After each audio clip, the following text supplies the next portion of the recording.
Just to follow on from my Deputy Padder, I think, Minister, today we've already debated here in relation to school transport, and I'm afraid it was the Department's failure and the lead Minister, her failure, to plan for such a situation whereby we have eroded and depleted the operators' sustainably viable operations through poor planning.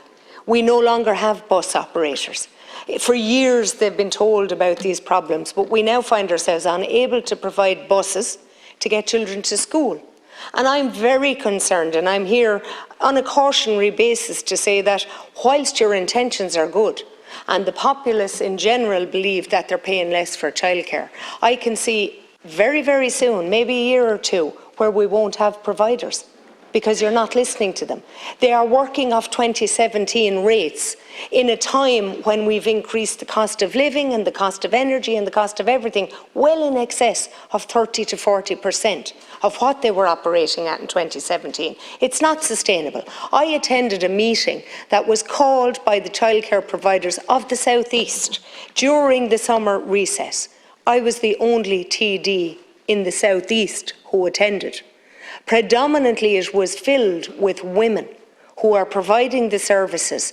There were at least 20% of the providers who had exited the core funding model and couldn't impress upon those who were left enough that they had no such issues and that they were receiving readily from parents an extra 40% to cover their costs.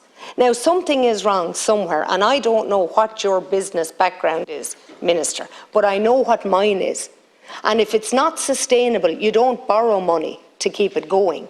You exit it and you start another business, or you very quickly exit core funding for where the problem is. Staff are in the region of €13 an hour. Even the operators would concede it's not enough. But based on your model, they can't pay them anymore because they have to cover their costs.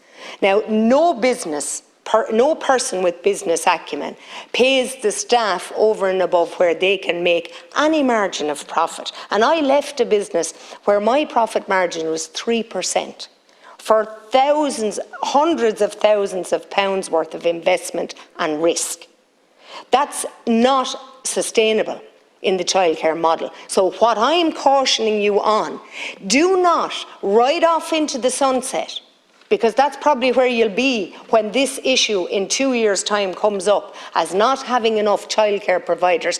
Like, we can't pay Section 39 operators who now are predominant in the care of our most vulnerable, and we're refusing to recognise it as a government. We don't have bus operators to take our children to school. We don't have Gardaí because we can't recruit them because the terms and conditions are so bad. What we don't want is a lack of childcare providers where our mothers leave the workforce because they both have to look after their children and drive them to school. And that's where I see it going, so I'd ask you to take it very serious. Thank you. Thank you.